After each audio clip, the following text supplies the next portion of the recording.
নমস্কার, আপনারা দেখছেন পশ্চিমবঙ্গ বার্তা ডিজিটাল। এই মুহূর্তে বিগ ব্রেকিং নিউজ নিয়ে আমি হাজির। বিগ ব্রেকিং নিউজ, ট্যাব দুর্নীতির মাস্টারমাইন্ড গ্রেপ্তার, পুলিশের জালে চোপড়ার শিক্ষক।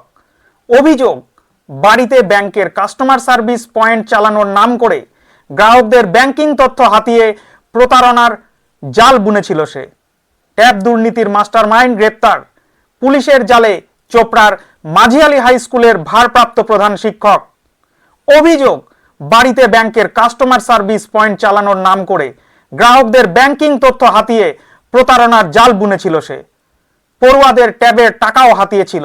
ধৃতের নাম মোহাম্মদ মফিজুল ইসলাম ওরফে জুয়েল। মাঝিয়ালি হাই স্কুলের প্রধান ভারপ্রাপ্ত শিক্ষক ছিলেন তিনি। আদিবাড়ি চোপড়া সীমান্তের ঘিরনিগাঁও এলাকায় বর্তমানে বিয়ের পর থেকে বউকে নিয়ে শ্বশুরবাড়ি এলাকায় চোপড়ার কাঁচাকালিতে এক বাড়ি বানিয়ে থাকতেন।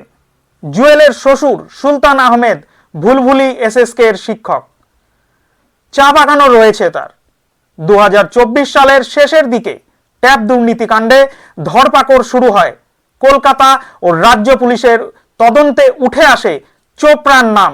সেখান থেকে একের পর এক শিক্ষক শিক্ষাকর্মী গ্রেপ্তার হয়। তখনই তদন্তে উঠে আসে মোহাম্মদ মফিজুল ইসলাম ওরফে জুয়েলের নাম। তারপর থেকেই তার খোঁজ চলছিল। একই স্কুলের এক শিক্ষককে গ্রেপ্তার করা হয়েছিল এর আগে। তাকে জেরা করেই জুয়েলের নাম উঠে আসে। এদিকে স্কুলের ভারপ্রাপ্ত প্রধান শিক্ষকের দায়িত্ব অন্য একজন শিক্ষক ইসমাইলকে বুঝিয়ে দিয়ে ছুটিতে চলে গিয়েছিলেন জুয়েল। জানিয়েছিলেন তিনি অসুস্থ, দিল্লিতে চিকিৎসা করাতে যাচ্ছেন। তাকে আজ নেপাল সীমান্ত থেকে গ্রেপ্তার করা হয়। এ প্রসঙ্গে ইসলামপুরের পুলিশ সুপার জবি থমাস বলেন, ট্যাব দুর্নীতি কাণ্ডে এক শিক্ষককে চোপড়া থেকে গ্রেপ্তার করা হয়েছে। তাকে আদালতে তোলা হবে। পুলিশ সূত্রে খবর, জুয়েল নিজের বাড়িতে কাস্টমার সার্ভিস পয়েন্ট চালাতেন। সেখানে পড়ুয়াদের ট্যাবের টাকা জমা পড়তো, তা হাতাতো সে। সূত্রের দাবি, রাজ্য জুড়ে ট্যাব দুর্নীতি কাণ্ডের মাস্টার মাইন্ড জুয়েল। বাকিরা ছিল বোর্ডে, আর তাদের নিয়োগ করেছিল জুয়েল।